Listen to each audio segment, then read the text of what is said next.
Hi, I'm Dr. Mark Pitstick at soulproof.com. We're talking about first-hand experience and unity consciousness. And there are ways to know that yourself survives independently of time and space. And part of that is identifying with your true self, your soul, your spirit, your energy, not just the physical body. Physical body is important, the material things we have around us are important, but we only have them for a while. But there is that part of ourselves that is eternal. It's important to identify with that. We can do that with what are called centering practices. For example, prayer and meditation.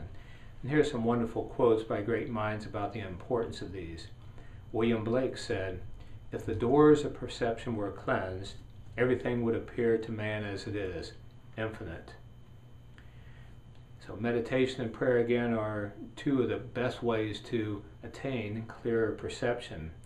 Here's a quote by Paramahansa Yogananda. He says, quote, "Why would you think he, God, is not everywhere? The air is filled with music that is caught by the radio, music that otherwise you would not know about. And so it is with God. He is with you every moment of your existence. Yet the only way to realize this is to meditate." End quote. And of the importance of daily quieting the mind, Father Thomas Keating says, "Silence is a language that God speaks, and everything else is a bad translation."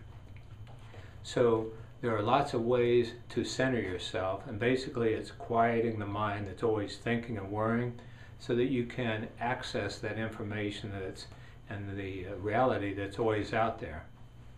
So some ways are gardening, walking in nature, playing with pets, being around little children, serving others, love making, sacred sexuality.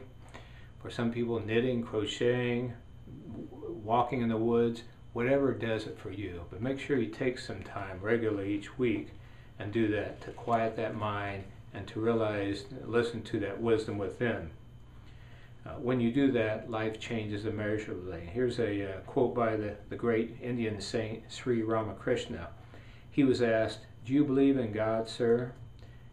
And Ramakrishna replied, "Yes." "Can you prove it?" "Yes." "How?" "Because I see him, God, just as I see you here, only more intensely." So I had a multi-sensory experience of the divine, and we'll talk about in the next video. This is what I call my Om experience, the closest I've come to seeing God. You hear people say, "I saw God." Well, I did more than to see all that is. And I'll talk about that. Until then, be sure to know your connection with God, all that is. Lots of information on the website, soulproof.com.